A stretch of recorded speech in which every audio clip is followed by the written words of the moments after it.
بھارت کے کنفرم 6 طیارے تباہ کیے، جس کی ویڈیوز بھی ہمارے پاس موجود ہیں۔ یہ کہنا تھا وزیر داخلہ محسن نقوی کا۔ انہوں نے کہا کہ ہمارے پس پردہ کام کرنے والے اداروں کے پاس بھارت کی پلاننگ پہلے ہی آ جاتی ہے، اور ہمیں جنگ میں غازی مدد بھی حاصل تھی، اور ہم نے 6 طیارے کے جہاز گرائے، جس کی ویڈیو بھی موجود ہے۔ لاہور میں ایک تقریب میں انہوں نے کہا کہ پاک بھارت جنگ میں کافی چیزوں کا عینی شاہد ہوں اور کئی میں شامل بھی رہا۔ انہوں نے کہا کہ ہمارے وہ ادارے جو پس پردہ کام کر رہے تھے، ان کے پاس انڈیا کی ہر بات ہمارے پاس بہت پہلے آ جاتی تھی۔ اگر پختہ ارادہ کر لیں تو پھر اللہ نے نہ صرف مدد کی بلکہ فتح مقدر بنی۔ انہوں نے کہا کہ جنگ کے دوران ہمیں اللہ تعالیٰ کی طرف سے غیبی مدد بھی حاصل تھی، جس کے 2 واقعات انہوں نے بتائے۔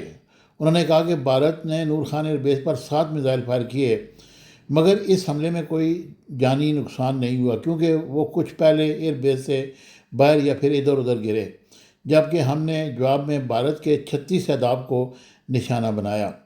انہوں نے کہا کہ بھارت کے 6 جہازوں کو نشانہ بنایا، جس کی ویڈیو موجود ہے۔ انہوں نے کہا کہ سعودی حکومت کا ایک وفد جنگ کے دوران آیا، وہ تازہ انڈیا سے ہو کر آئے تھے۔ انہوں نے کہا کہ بھارتی نیوی، آرمی، فضائیہ کا کوئی ایک پروگرام نہیں تھا۔ اس جنگ کے پیچھے مودی نہیں بلکہ امیت شاہ اور اجے دیول تھے۔ وزیر داخلہ نے کہا کہ جنگ کے دوران پاکستان کی سیاسی جماعتیں جنگ میں ایک پیج پر تھیں، اور پیپلز پارٹی کے چیئرمین بلاول بھٹو زرداری نے ہمیں سفارتکاری کی اور بہترین سفارتکاری کی۔ انہوں نے کہا کہ انڈیا کھلے عام بلوچستان میں دہشت گردی کروا رہا ہے۔ محسن نقوی نے مزید کہا کہ کشمیر کا پیچھا اس وقت تک کرتے رہیں گے جب تک انہیں خط کے خود ارادیت نہیں مل جاتا۔ وزیر داخلہ نے مزید کہا کہ فیلڈ مارشل اور وزیر اعظم کو کریڈٹ جاتا ہے کہ انہوں نے پریشر قبول نہیں کیا اور بھارت کو بھرپور جواب دیا۔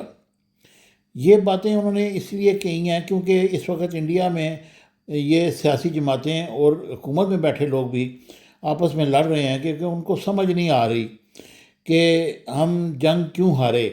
ہمارے پاس رافیل تھے، ہم اس سے 8 گنا بڑے، ہمارے پاس وسائل ہیں، مسائل ہیں، ہر چیز ہے۔